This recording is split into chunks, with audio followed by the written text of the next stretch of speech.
Since I made the first video, which was more of a preview, I've had a bit more chance to use this, so I thought I would share a few thoughts and a bit of feedback that people have given me in the comments section as well. One of the things that was mentioned to me was the fact that it isn't the smallest torch out there. I'll give you a quick example here next to a couple of other torches, which I would think would definitely be classed as EDC type torches. As far as what is an EDC size torch, it just varies dramatically depending on who you talk to. I think most people would agree that the Phoenix is pretty small and definitely pocket friendly.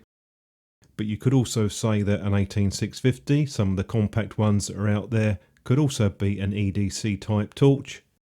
What makes the Nitecore a bit different and more of an everyday carry is the fact that the profile is just completely different. It's a flatter design, and therefore it is quite pocket friendly.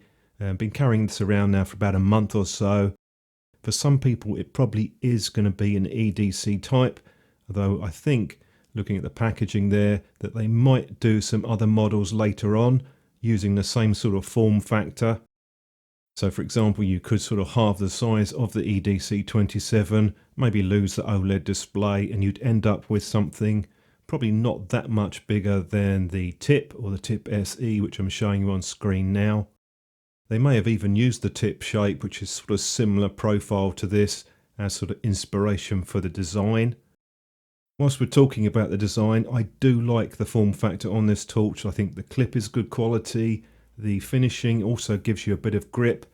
But there are a couple of things to mention which some people have talked about, and that is the switches on the top. The mode switch, which is the flatter one, and the larger one, that's pretty easy to activate. It doesn't require much pressure, so even a light bit of pressure and you're into your turbo mode. You have to use the lockout with this torch. It's a must-use function. And when I'm talking about lockout, I mean the lockout 2, the full lockout. That locks all of the buttons so that it can't be activated. I haven't had a problem unlocking it by accident because it requires a double press and then a hold. It's certainly not impossible. I think a couple of other things which might be worth thinking about is how you design those switches and the user interface as well. There's a lot of different ways that you could design a torch like this and give it a fairly easy to use and decent UI.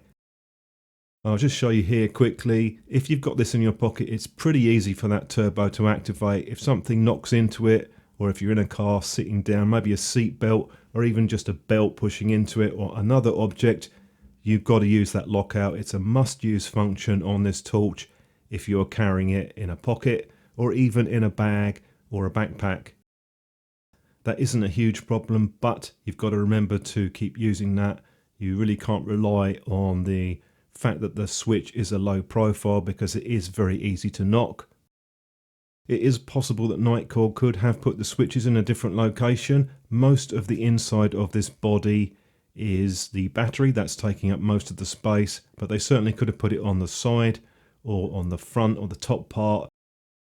I don't necessarily think that you have to have an OLED display with this torch. It is potentially of some use, particularly when you're charging it or to see how much power you have left, but I wouldn't call it a must-have.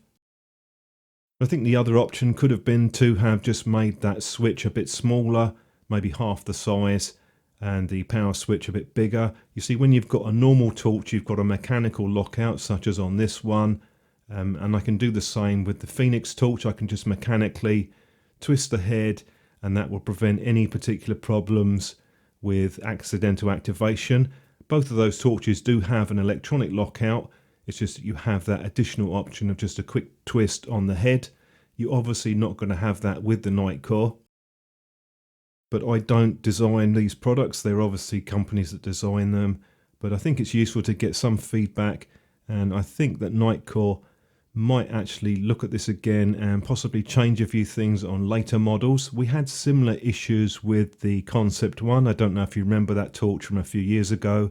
I liked the body design very much. It was a nice compact torch, but the switch was very easy to press by accident, and that would take you straight into the turbo mode. And yeah, I heard of a few people burning through pockets with that particular torch. The solution to stop that was to twist the base or tail cap, and that would just cut it out so that it couldn't do that. But it did raise a couple of questions in my mind about the user interface, and Nitecore eventually changed it to the EC30, and I did a video on that as well. Nitecore did change the side switch design eventually to a sort of more traditional button shape, which was less likely to be pressed. But personally, I thought there was nothing really wrong with the original except the user interface. I never liked the user interface on either of those torches, and I didn't think it was a particularly good idea to have instant access to turbo when the torch was off. Other torches that I looked at, such as the Acebeam E70 Mini, did a review on that last year. I liked that torch quite a lot in terms of the beam profile. That had an electronic switch at the bottom, and that also had a user interface that I really didn't get on with much myself. Sometimes I talk about these a bit in the videos, the reviews that I make, but long term there are products that I use, I just don't particularly get on with them. It could just be because of one or two small things, and the UI is probably one of the more important things for me. So I'd like to see where Nitecore go with this particular design concept in future models. I do quite like it still overall. I do think it is a nice product, but I'm not entirely convinced that you need to have instant access to strobe and turbo when the torch is off. For something like a tactical torch, I think it's something that people would expect, at least quick access to the strobe.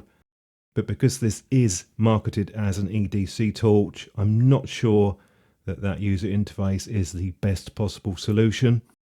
In terms of power output, no, I don't think you need 3000 lumens. Half of that for the turbo mode would be more than sufficient.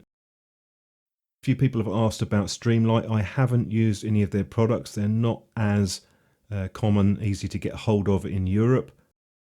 I do think the switch does look quite interesting on that. I haven't used it, so I can't give you any feedback on that at all.